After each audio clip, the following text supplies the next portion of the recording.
So I always like to move and shake a little bit when we start these Rhythmia Facebook Lives. Welcome people as you start to come in and see who we have here today. So I am going to just say that this woman is a powerhouse.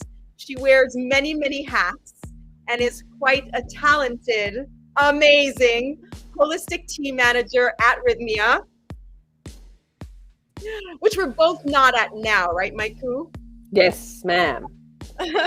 So, Maiku is going to be speaking to us today about animal communication and plant medicine. So, Yes.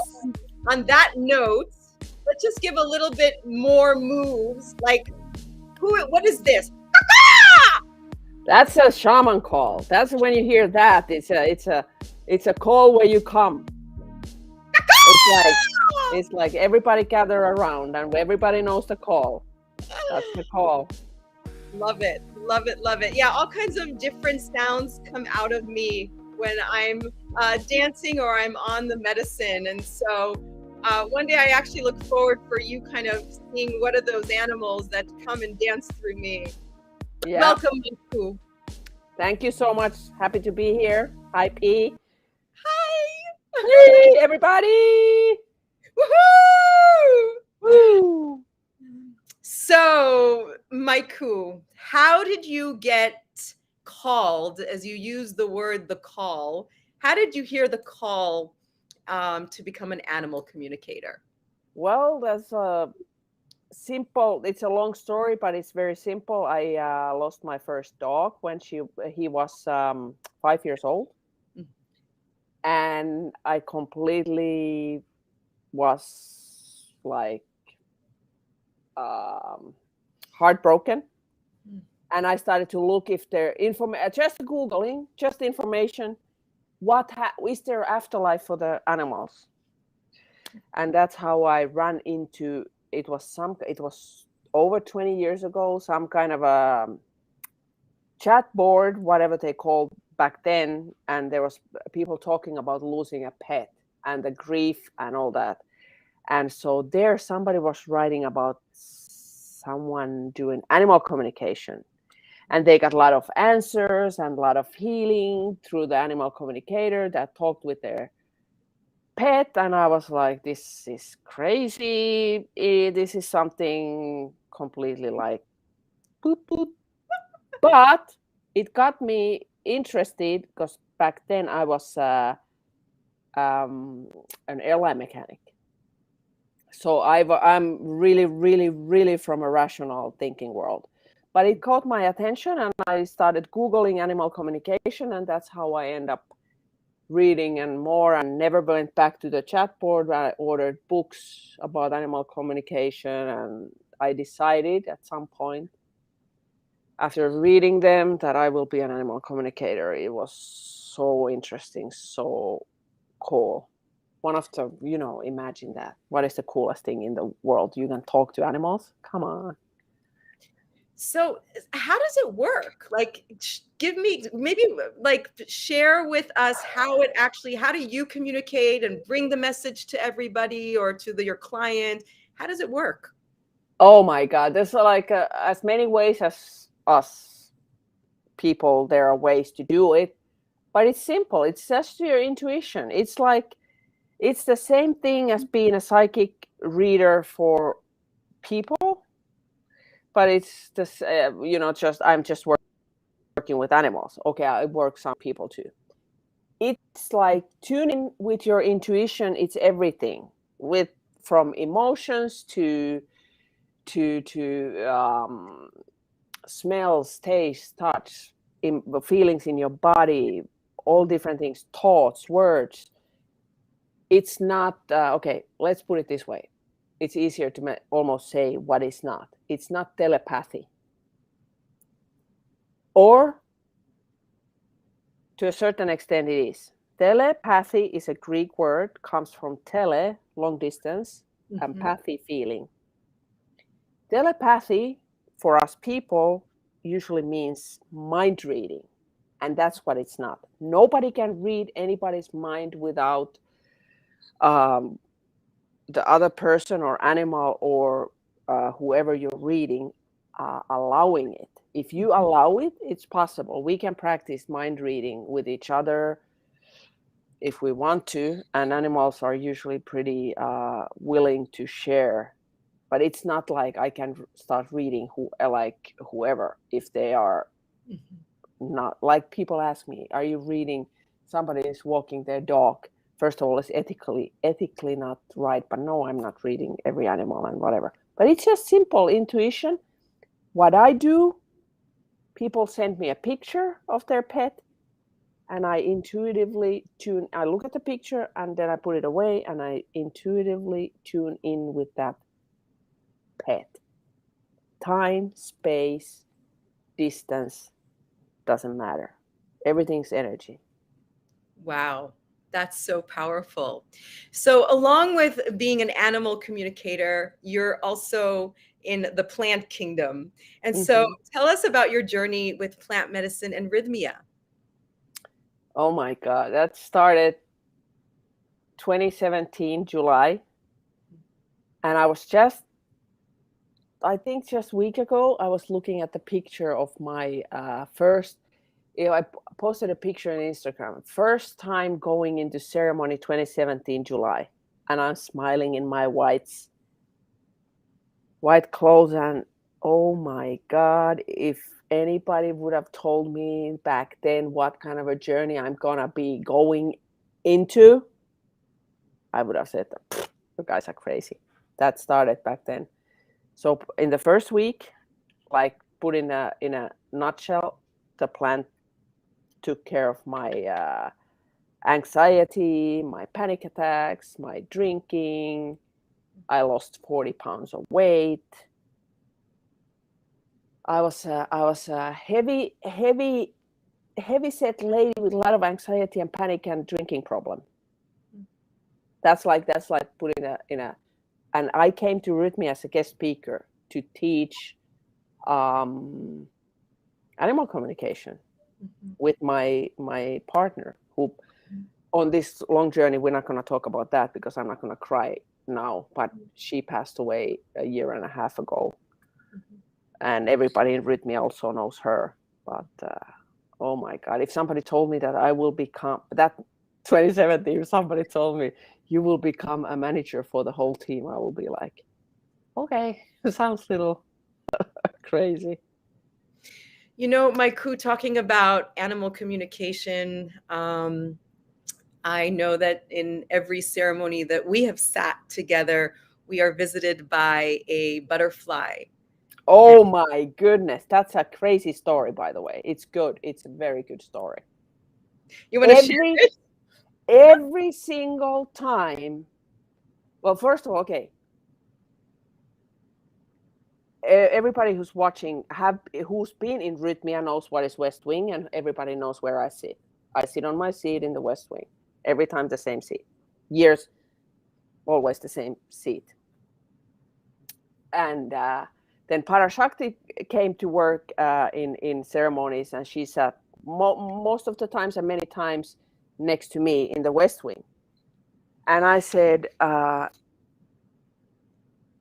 one time, I think the first times we were sitting there, there's a black butterfly came in, and I said, "That's Ingela, my partner, sending us a message. She's showing us that she's here because she used to sit next to me. All we sat together, and we're like, okay, she's here at the butterfly. Then we sit next time and the next time and the next time. Every single time this butterfly comes, it's probably not the same one, but every single time the butterfly's there, and it's not."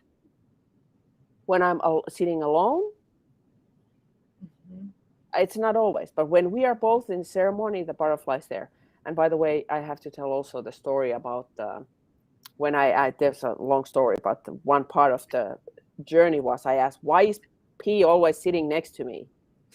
And I got the message came. We were in a past life in the same tribe, and she was the medicine woman who. I was the chief and she was the medicine woman sitting on my right side. It's crazy. Yeah, we experienced some magic in those nights at Rhythm. Yeah. Get such beautiful understanding of who we are and what we are and how we're sitting all together. I Hmm. like to call it a dream council. We really are dreaming new dreams together. So Hmm. going back to that butterfly, just because again we're talking about animal communication, we're talking about plant medicine. Hmm. So right now, if you were to just tune in, because it's all about tuning in, what does the butterfly mean for you now in this moment? Oh, butterflies always new start, uh, uh, beauty, Mm, lightness, mm, and a fresh new start. yeah, It's transformation, the metamorphosis, right? transformation, Yes, and yes. always the uh, who said it is I can't remember who said that, but the butterfly is just a gooey thing in the cocoon and it becomes a butterfly. Come on. And I mean, like now I'm somewhere in between, like a little bit coming out of the A cocoon. goo. Yeah. Well, just, the idea that animals communicate to us and through us and for us is so powerful. And the fact that, you are an embodiment of that, you actually walk with that, as a service for people. What's one story that you would like to share that with a client that you experienced that was, that communication that you had and that it was one of these incredible whole person healings that you had with animal communication? Oh my God, there are so many. I'm like on top of my head. I can't think of anything specific now, but there are so many things like with horses, with dogs, with all that. But what I could tell is like our two dogs in Rhythmia that they Mhm. what kind of work they do and they communicate to people, to clients all the time. And they when they come to ceremony, they always choose. I tell people that these dogs, their part in the work we do is incredible. It is great. I mean, we're not going to tell. We have stories, and you've been working with clients with the dogs, and we're not going to tell those stories because they are like almost too personal. But there's so many times like before we went on our 2 week break, like a couple weeks before that, there was a guest next to me on a bed, and both girls, Galaxy and Akela, went and laid next to her, and we had just had a conversation before that. And I said, almost everybody loves the dogs. I haven't met anybody that didn't like the dogs. Mm. So I said, it's very, very special if they come to you during the night. And they both came. And I said to her in the middle of the night, I said, you're very, very special because they both came. And they usually are in different beds, but it's very, they are, and it's super. And there are a lot of people that are dealing with loss of a pet, and they come and help. And a lot of people that are dealing with fear of dogs, and they help. Amazing. Yeah. So I've had this question butterflying in my belly actually for a while that I didn't get a chance to ask you when I was sitting wing to wing with you. So as we know, my spirit animal is an eagle. And for 20 years, I knew how to invoke it with song and prayer and dance, like really feeling like I can shape shift into it. And a couple of years ago, I led a weekend retreat at Kripalu, and we were outside doing a ceremony. And I invoked the eagle with song and prayer. And we saw the actual eagle for the first time circle around us. And so I was wondering in asking you, how does that like is the animal attracted to us when we call in that force of nature? Is it attracted to us and that's how it comes? What kind of wisdom can you share about that experience that I had, that it actually showed up in the physical? You were attracting the were attracting the bird. You were asking for the visual of the bird. Yeah. That's it. That's it. And if there's more than just one person and everybody's concentrating, that you're putting it out in the energy field. And as we know, when we are under the influence of plant medicine, we see the actual energy field. So Right. plant medicine, we don't have to have plant medicine. We know that it's there and we letting it out. By the way, can I tell the story of what I saw, why you are so connected with the bird? Please. So I don't remember, was it one of the ceremonies that we were sitting together first times, but it was a super clear vision of that lifetime before in an Indian native tribe.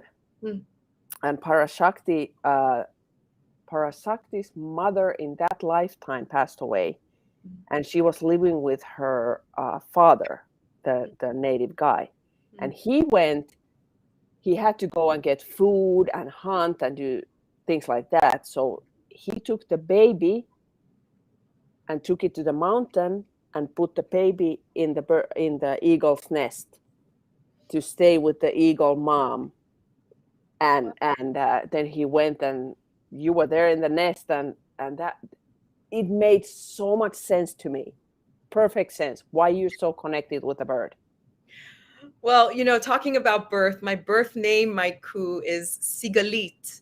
And in Sigalit, it turns out that there's eagle, Sigalit.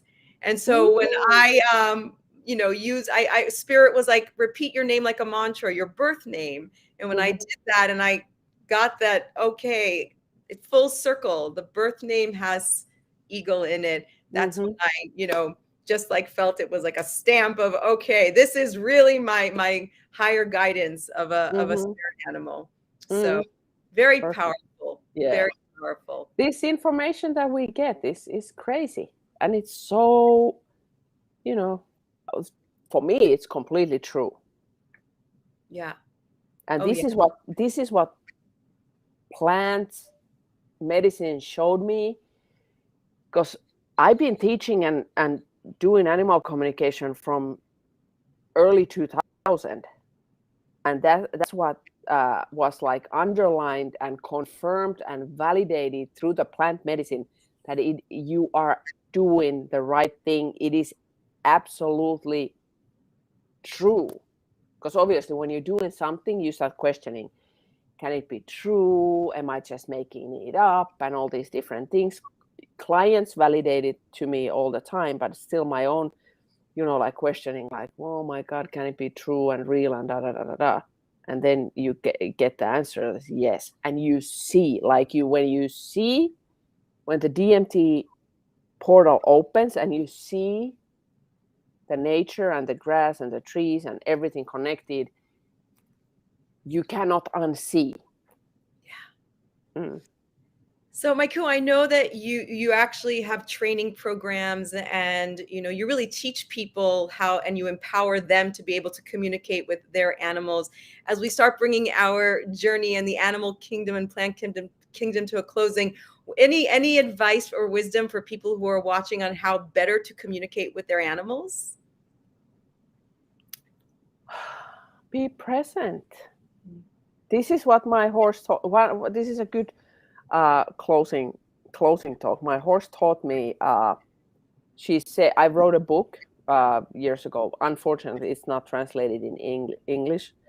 And she said, my past horse, you don't have to read books.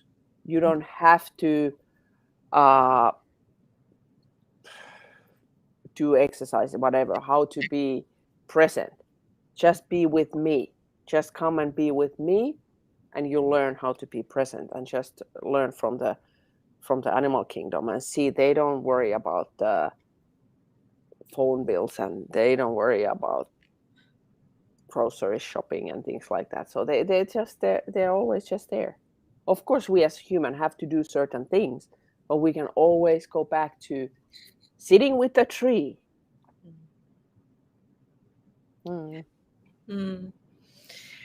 The forces of nature, getting present. So beautiful. So beautiful.